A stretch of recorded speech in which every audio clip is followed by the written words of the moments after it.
Oh, hello. I didn't see you there.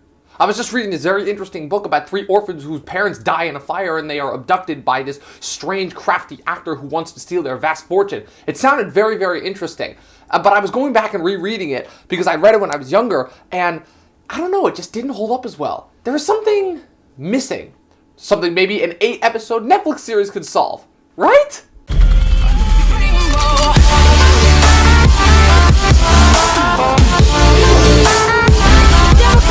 Hello all, it is I, Dominic, aka the Movie Nerd, once again back to give you guys this time a TV review. So as you guys all know, a couple of weeks ago Netflix released another Netflix original, and that would be the 8-episode first season of Lemony Snicket, A Series of Unfortunate Events, the adaptation of the popular book series written by Daniel Handler under his pen name of Lemony Snicket. This series of 13 books followed the Baudelaire orphans. Baudelaire, I have no idea how you pronounce that fucking last name. Violet, Klaus, and Sunny. Violet being an intrepid inventor, Klaus being a sort of not-so-snooty bookworm, and Sunny being a baby with the supernatural ability to bite things. The three of them end up going into the guardianship of Count Olaf, a very strange actor who turns out to be nothing but a villain who wants nothing but their vast fortune. And as the series went on, it developed into this vast conspiracy that involved the three, that ends up with the three of them finding out about a secret organization called VFD that their parents were involved in, involving several other, and as it turns out, like every character that it comes in the series is involved in the secret organization, and it just was, I thought it was really interesting. So, there was a movie that was released back in 2004, I don't know who directed it, but Jim Carrey starred in it as Count Olaf, and I don't remember who the three kids were. I know the one who played Violet was in it. Anyways, that's not the point. The point being that the movie came out, and I actually remember really enjoying that movie, which is kind of strange because I go back and everybody talks about how much that movie sucked. Well, so when they announced that they were doing another Lemony Snicket series on Netflix, I was like, oh, cool. I would really like to see how this is adapted. And then I found out the casting, I'm like, oh, wow, Neil Patrick Harris as Count Olaf, that's awesome. Patrick Warburton as Lemony Snicket, because I thought that Jude Law was completely miscast as the original Lemony Snicket. I'm like, this could be awesome. And then the first trailer came out, and I'm like, wait, what kind of a tone are they going for here? And then I actually saw it. And so this is my review for the 8-episode first season of the Netflix original series, Lemony Snicket, A Series of Unfortunate Events. And if you guys are smart, you will do as the theme song tells you, and look away now. Look away, look away. Look away, look away. The show will wreck your evening, your whole life and your day. Every single episode is nothing but dismay. So look away, look away, look away. So if you guys have read the books, then you kind of already know the plot details because this series adapts the books to a T. Three orphans, all kind of strange personalities. Their parents get killed in a fire. They get adopted by Count Olaf. Count Olaf turns out to be a dick. Tries to marry Violet in the play. Mr. Poe starts carting them around to guardian after guardian. Mr. Poe sucks at his job and is really kind of an idiot. What I didn't realize, though, is how much the series was going to play up to be a farce. So let me explain. So when I read those books originally, I always got the sense that some of the elements were a little bit more far-fetched than would be in real life, but they were always enough to intrigue me. Lemony Snicket's cut-ins to explain how this went this way or this went that way. And the fact that it turns out that the kids' parents, Count Olaf, Lemony Snicket, and every other character in the series seemed to be involved in this secret organization that was devoted to fighting fires. I thought that was really cool, and the fact that they explored that element as the book series went on, I thought that was really cool, and it always intrigued me, but I never got the sense that it was just like this far-fetched comical cartoon, which is exactly what this series treats the books as. First off, it adapts the books to a T, which I have said on multiple occasions is usually never the key to a good adaptation. It's the same problem that Zack Snyder had with Watchmen, and it's the same problem that every single creator has had in adapting a book or a published work to a film, is that the key to a good adaptation is not to adopt it page for page, word for word. It's to contribute something new. So other than the over-the-top sense of cartoonishness that I got from this series, there were some things that I did like. I thought Neil Patrick Harris was brilliant as Count Olaf.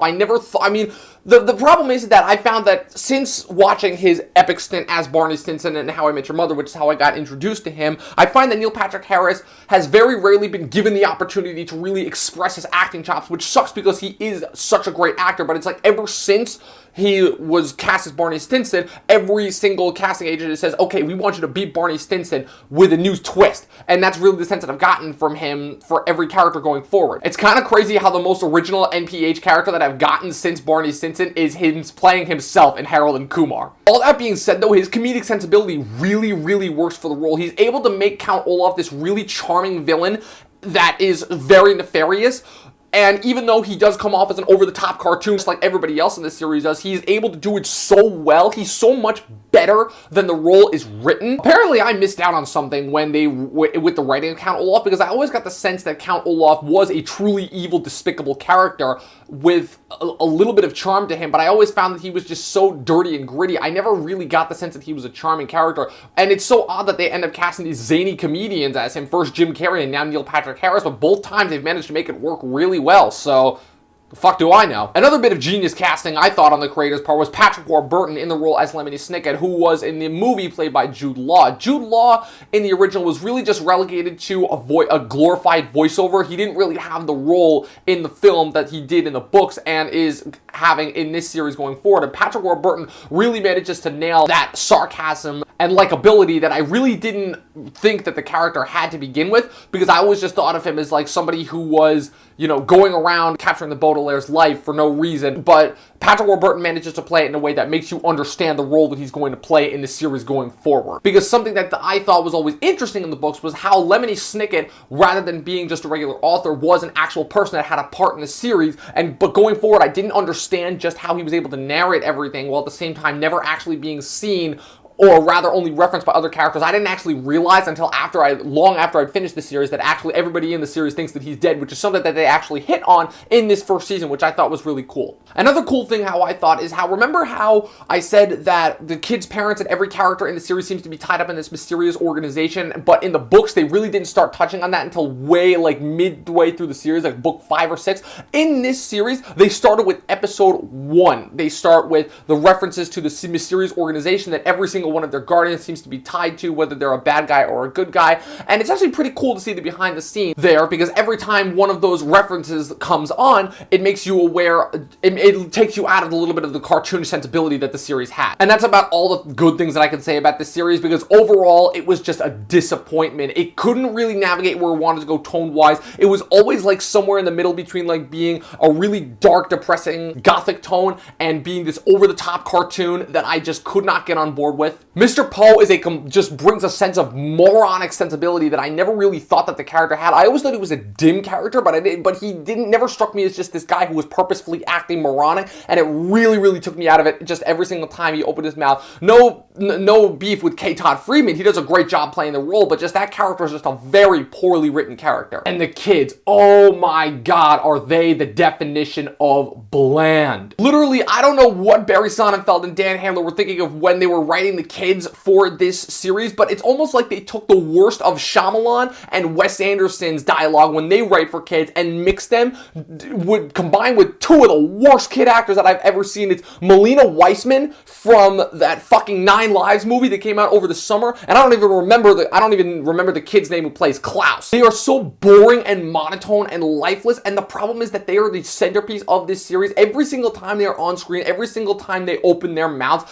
I am just hoping for Neil Patrick Harris, Patrick Warburton, or even K. Todd Freeman to come on and just like entertain me even a little bit, because they were so monotone and lifeless and boring, which sucks because these are the characters that you're supposed to sympathize with. These are the characters that you're supposed to follow throughout the course of this series. And honestly, with all the bad shit that happens to them, if you honestly, like, you don't feel that bad when they do, because you just don't care about these characters at all. The only good character is the fucking baby, who is CGI half the time. I don't even know what the actress's name is. I know they got Tara Strong to dub in the lines, but every time whenever they do it's pretty funny what they do, because in the books, whenever Sunny did her baby gurgle, the kids would always translate for it, but in the show, you can actually see it in subtitles, and it's way more cleverly written than in the books, which is actually kind of a refreshing taste. But seriously, when a CGI baby is one of the best parts about your series, you know that there's something wrong. And before I forget, I almost forgot to touch on the supporting performances. The supporting performances from all the guest actors that pop up, again, it's a split situation between some are really great, some are really terrible. Kobe Smulders and Will Arnett cameo as a set of parents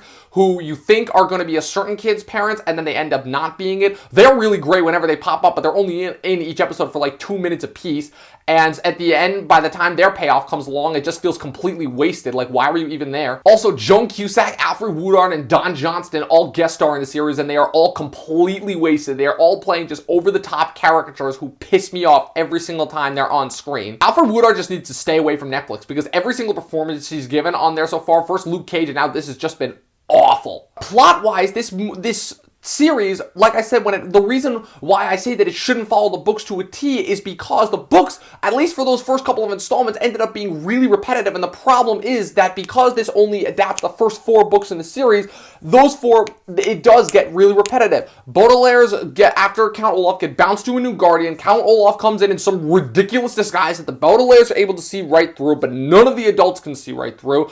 Count Olaf kills whoever their guardian is, almost outsmarts Mr. Poe to get them, and then at the very last minute, one of the kids is able to expose him, and he runs away, and it just repeats. And that was the same for the first 4 books, and that was what was really starting to get to me, and they didn't really start to chain things up until book 7.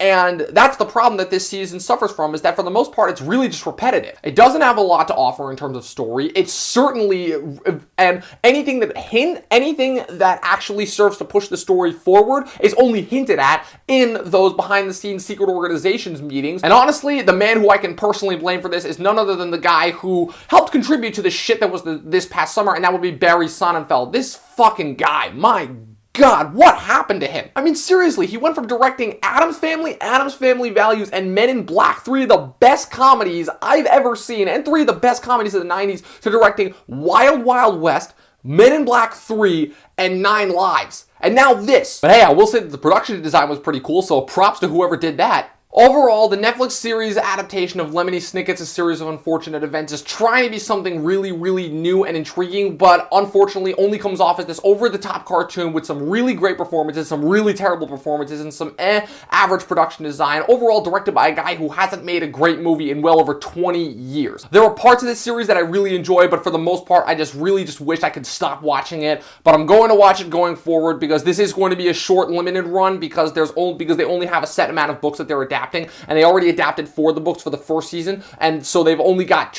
announced that they're going to do 2 more seasons. So the second season is going to adapt books 5 through 9, and the last season is going to adapt the last 4 books, 10 through 13, because the way it works is that every book gets split into 2 episodes. So that is it. That is my official review for Lemony Snicket's A Series of Unfortunate Events. Not the worst Netflix original series I've seen, but certainly not the best. So what did you guys think? Have you guys seen Lemony Snicket's A Series of Unfortunate Events? How do you guys think that this translated from book to screen? Whatever you guys think, comment below and let me know. Click that like button, subscribe, follow me on Twitter at Movie Nerd Review. Also head over to my website, movienerdreviews.com. Unfortunately, the channel Movie Nerd TV is no more, but however, I will still be doing a lot of TV stuff on this channel right here. Also be sure to check out the Movie Nerd podcast. We're not doing it as consistently as I thought we would, but we're still going to try and churn out an episode per month, so be sure to stay tuned for that. That's it. I will see you guys next time.